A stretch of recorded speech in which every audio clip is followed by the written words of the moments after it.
Now you should have layer 0, layer 2, and layer 1.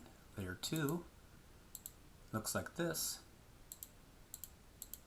Layer 1 looks like this. If you combine those two together, you get this kind of goofy looking thing because you've got the circle selection and you've got the rectangular selection. Now if you notice, layer 1 is on top, layer 0 is on the bottom. Layer 0 is actually the furthest in back. Layer 1 is the furthest forward. Okay, so just to keep that in mind, the top layer is always the most forward layer, is the one in the very front. The bottom layer is the one in the very back.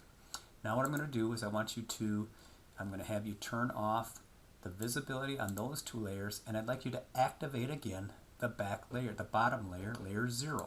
All right, it's the back layer, it's the bottom layer. We have to have this layer active when we do our copy and paste, or we won't be copying and pasting from this layer. We'll be copying and pasting from layer 2 or layer 1 if either of those is active. So we just want layer 0 to be active. We are going to go to the next tools up here in the upper left corner again, the toolbar. We're going to come down to the next where it says Lasso tools. Notice that the hotkey is L. Once again, from any other tool except the text tool. If I'm in the zoom tool and I hit the L button, it's going to take me to the Lasso tool. The L button is the hotkey. Any tool except the text tool. The reason I keep saying that, the text tool, if you have the text tool selected and you type an L, it will simply make the letter L because it's the type tool. That's what you're doing. So any tool except the type tool, you can use the hotkeys for. So I'm going to hover over this. I'm going to click on it with my left mouse button, and there I've got 3 different selections again, different tools. I've got the Lasso tool. This one on the top is the Freehand Lasso tool. The one below it is the Polygonal Lasso tool, and the last one, the bottom one, is the Magnetic Lasso tool. Each of them works very similarly, and yet they have pretty distinct differences.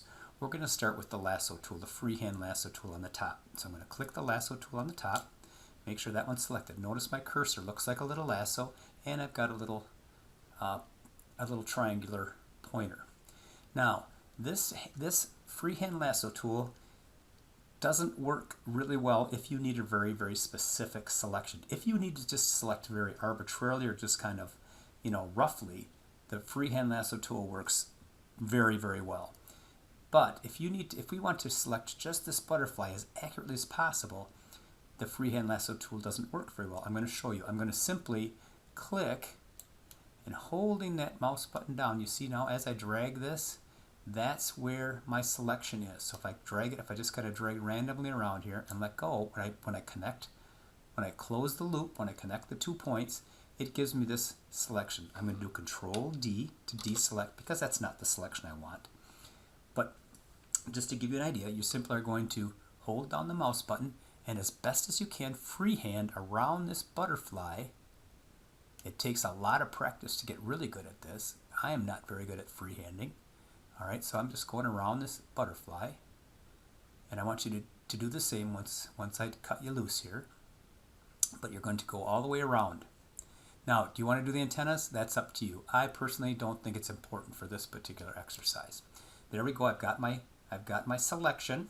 Alright, it's a Freehand Lasso tool. I've made my selection.